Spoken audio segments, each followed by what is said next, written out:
Hello students, आज हम effects of electric current पे देखेंगे next point, that is electromagnetic induction.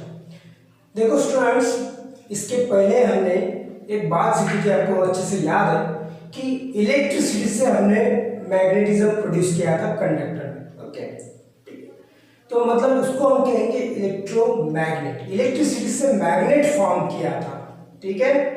अब हम बात कर रहे हैं इलेक्ट्रोमैग्नेटिक इंडक्शन की।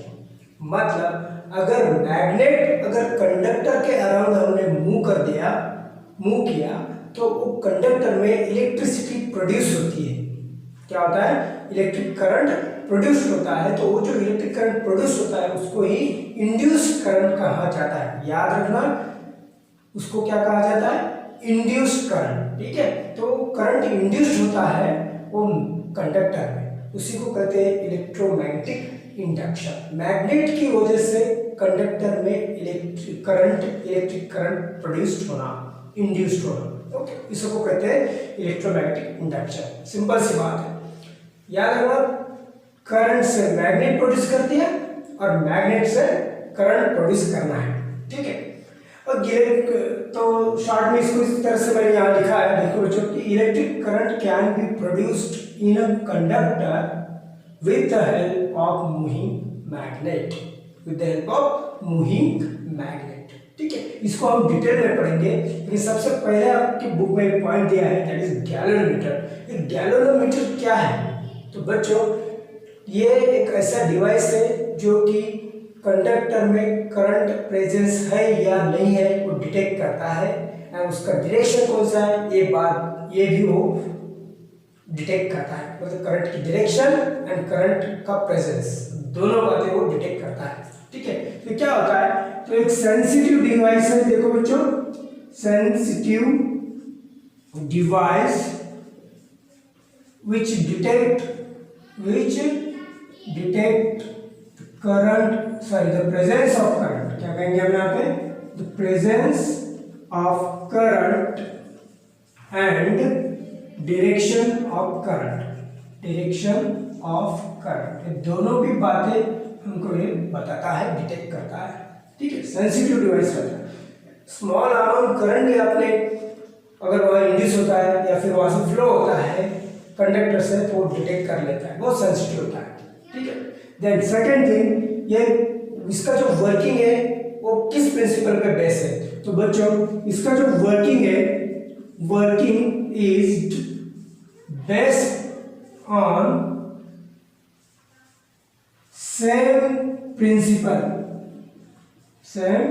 Principal that of the electric motor का जो प्रिंसिपल है उसी प्रिंसिपल पे ये वर्किंग करता है। तो वो प्रिंसिपल कौन सा है? तो बच्चों याद रखना कि current carrying conductor placed in magnetic field it experiences force. मतलब अगर किसी कंडक्टर में से करंट अगर फ्लो होता है, कंडक्टर से करंट फ्लो हो रहा है, अब वो कंडक्टर को अगर हमने मैग्नेटिक फील्ड में रख दिया तो उसमें डिफ्लेक्शन आता है। मतलब उसमें वो कंडक्टर पे फोर्स लगता है और जिसके कारण वो मूव होता है, रोटेट होता है। ये इलेक्ट्रिक मोटर में हमने पढ़ा, ठीक है। वही प्रिंसिपल पे ये गैलोमीटर वर्क करता है, ठीक है। और थर्ड थिंग, इसका कंस्ट्रक्शन किस तरह से? ये कॉइल रहता है, coil is placed between two poles of magnet. Magnet के दो पोल्स रहते, तो दो पोल के बीच में एक कॉइल प्लेस किया जाता है, okay. And then pointer of galvanometer is connected to the coil, ठीक है।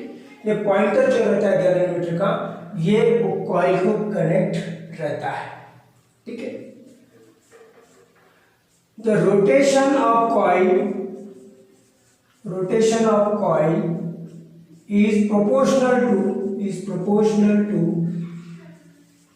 the current, proportional to the current flowing through the conductor, proportional to the flowing through the current flowing through the conductor। मतलब जो conductor में से जो current flow हो रहा है उससे प्रोपोर्शनल रहता है ये रोटेशन ऑफ द कॉइल। समझ में आया? मतलब अगर ज्यादा करंट फ्लो हो गया तो ज्यादा मूवमेंट, फास्टर मूवमेंट दिखाता है, अगर कम करंट फ्लो हो गया वो स्लोअर मूवमेंट दिखाता है। Then the deflection of pointer on the both side of the zero mark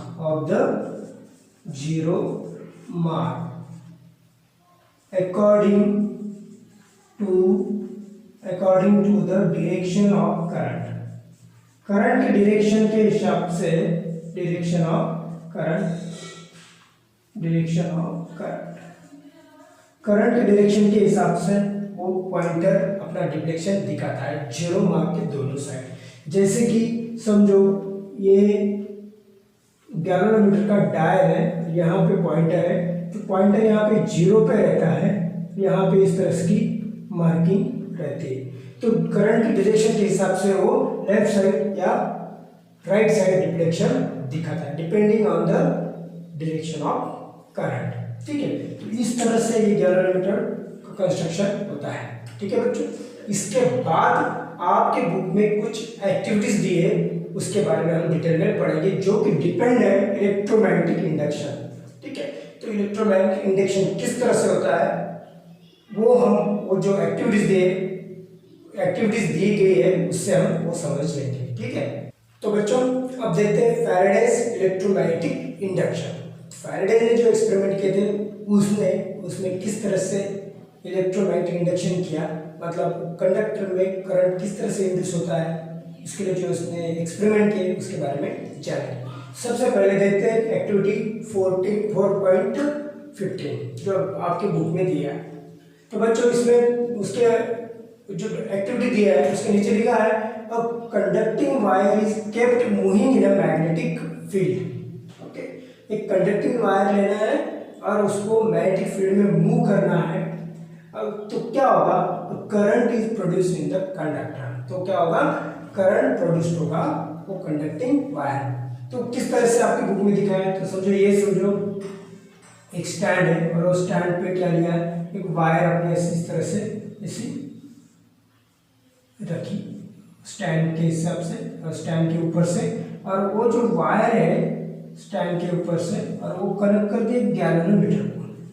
क्या है, गैल्वेनोमीटर को कनेक्ट कर दी। समझो ये यहाँ पे कनेक्ट रहते हैं गैल्वेनोमीटर को, इस तरह से अपने उसको यहाँ पे कनेक्ट कर दिया। ठीक है, तो यहाँ पे गैल्वेनोमीटर का एक पॉइंटर रहता है जो कि जीरो पे रहता है, यहाँ पे रीडिंग रहती है। ठीक है, और ये जो वायर है, मतलब ये जो कंडक्टिंग वायर है, is kept moving in magnetic field. Magnetic field के लिए हमको यहाँ पे क्या लगाना पड़ेगा, एक मैग्नेट।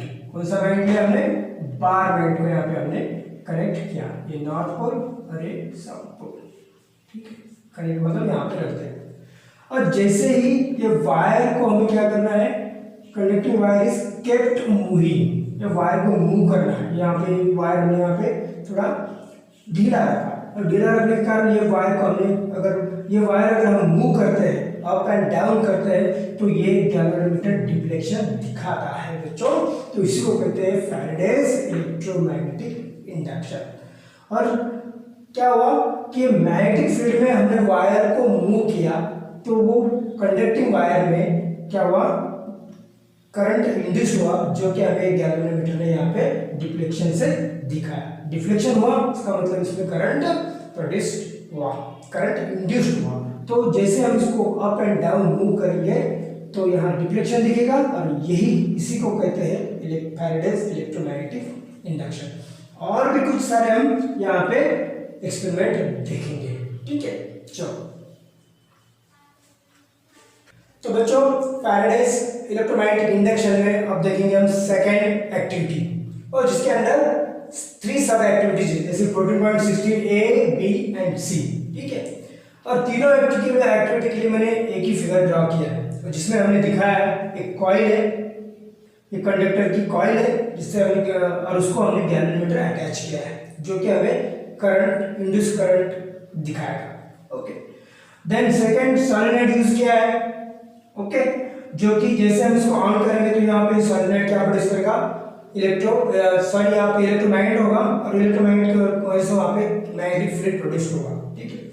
तो जो इसके पहले जो हमने एक्सपेरिमेंट किया था 4.15 में, वहां पे इस सोलेनॉइड की जगह हमने बार मैग्नेट यूज किया था और कंडक्टर वायर यूज किया था, बराबर। तो वो जो बार मैग्नेट की जगह हमने यहाँ पे अभी यूज किया है सोलेनॉइड, कि आपको पता है कि सोलेनॉइड भी एक बार मैग्नेट की तरह ही बिहेव करता है, वो सेम मैग्नेटिक फील्ड प्रोड्यूस करता है लाइक अ बार मैग्नेट। बार मैग्नेट जैसा मैग्नेटिक फील्ड प्रोड्यूस करेगा वैसा ही ये मैग्नेटिक फील्ड प्रोड्यूस करता है, उसमें कोई डाउट नहीं, ठीक है। चलो, तो ये जो एक्टिविटीज के अंदर हमने 3 सब एक्टिविटीज देखना है, मतलब ये 3 एक्सपेरिमेंट हम यहाँ पे करेंगे। तो पहली जो एक्टिविटी है उसमें क्या दिया गया है बच्चों, देखो, when the current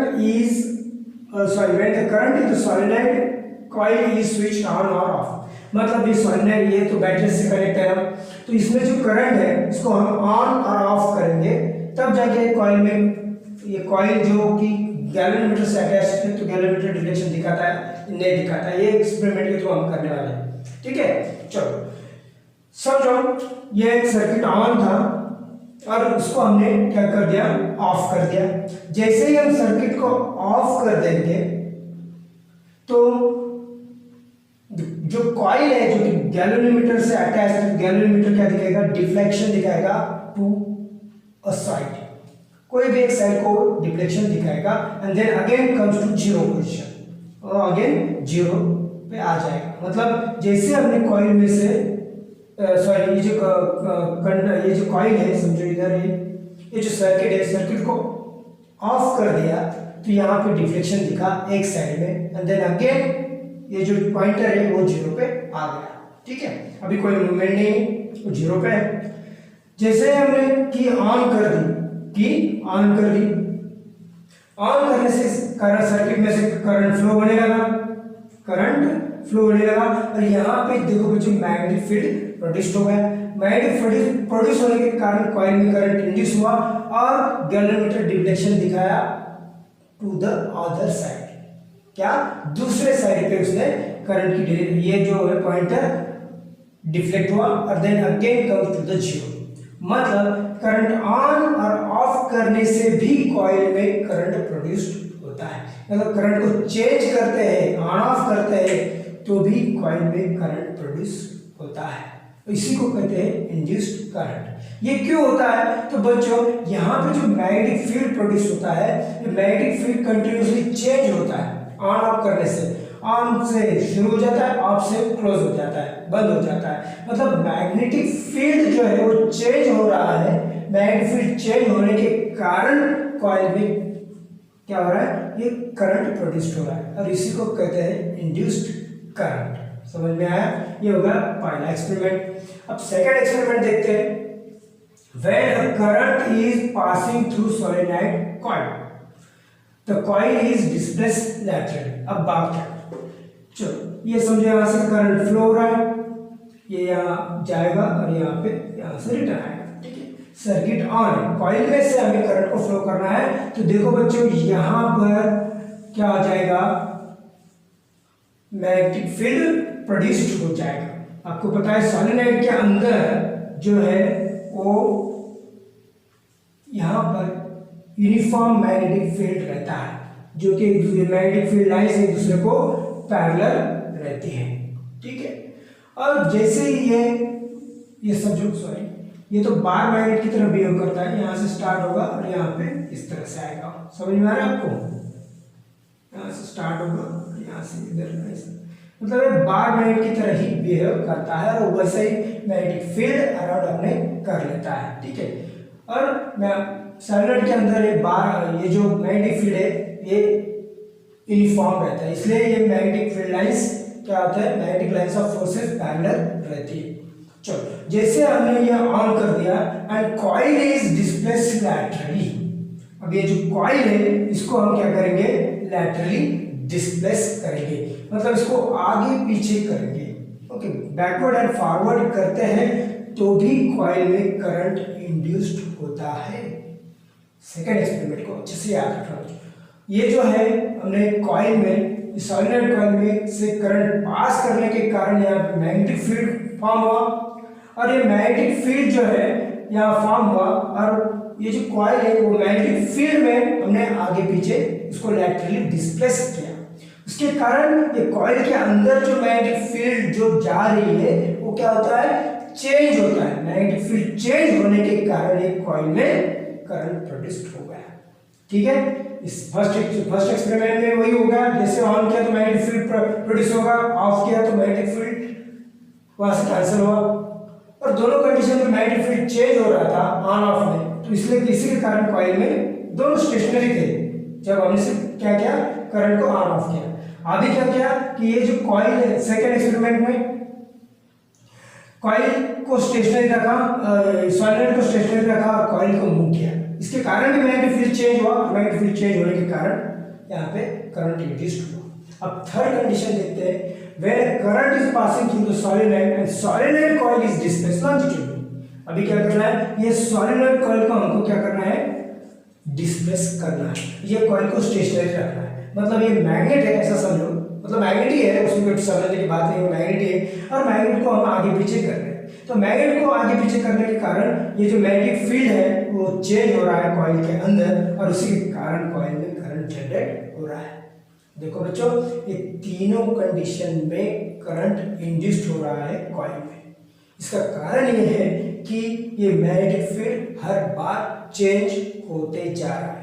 magnetic field lines जो है, number of magnetic field lines जो कॉइल में से पास हो रही है वो क्या हो रही है, चेंज हो रही है।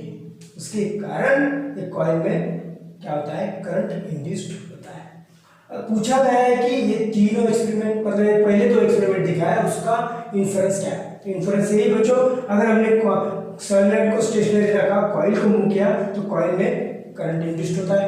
या फिर हमने सबसे पहले एक्सपेरिमेंट ये देखा था, तो कॉइल में अगर हम करंट चेंज करते हैं, सॉलिनॉइड कॉइल में अगर करंट चेंज करते हैं तो ये जो करंट, ये जो कॉइल है, कंडक्टर या फिर कंडक्टिंग वायर है, या फिर एक कंडक्टिंग वायर की जो कॉइल है उसमें करंट इंड्यूस्ड होता है। सेकंड थिंग में देखा कि हमने सॉलिनॉइड को स्टेशनरी रखा और कॉइल को मूव किया, बराबर, कॉइल डिस्प्लेस लैटरली, तो भी यहाँ पे करंट इंड्यूस होगा। थर्ड थिंग में देखा कि कॉइल को स्टेशनरी रखा और ये सॉलिनॉइड को मूव किया तो भी करंट कॉइल में प्रोड्यूस हो रहा है।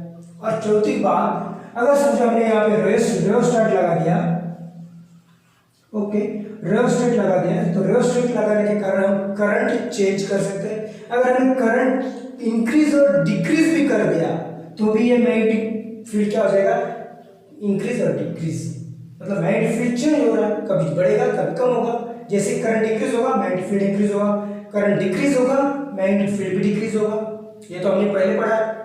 तो जैसे ये मैग्नेटिक फील्ड चेंज हो जाएगा, magnetic number of magnetic lines passing through this coil is also change and that's why current is induced in this coil.